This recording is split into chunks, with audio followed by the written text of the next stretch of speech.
సత్తుపల్లి నియోజకవర్గ నేతలతో భేటీలో బీఆర్ఎస్ వర్కింగ్ ప్రెసిడెంట్ కేటీఆర్ ఆసక్తికర కామెంట్లు చేశారు.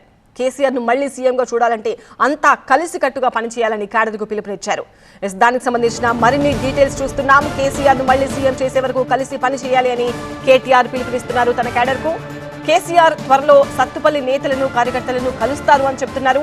ఉమ్మడి ఖమ్మం జిల్లాలో బీఆర్ఎస్ జెండా ఎగరాలి, భవిష్యత్తు మనదే, గులాబీ జెండానే శ్రీరామరక్ష, కాంగ్రెస్ పాలనలో అందరూ బాధపడుతున్నారు అని కేటీఆర్ ఆ సభలో వ్యాఖ్యానించారు.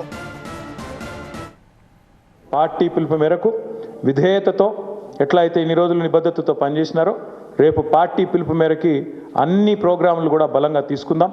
తప్పకుండా సత్తుపల్లిలో కూడా మళ్ళీ తిరిగి గులాబీ జెండా ఎగరేసేదాకా నిర్విరామంగా అందరం కలిసికట్టుగా పనిచేద్దాం.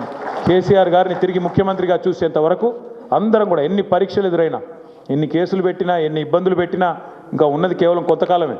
సంవత్సరం అయిపోయింది, 13 నెలలు అయిపోయింది. చివరి సంవత్సరం ఎట్లాగో ఎలక్షనే మిగిలింది, మధ్యలో 2.5-3 ఏళ్ళు.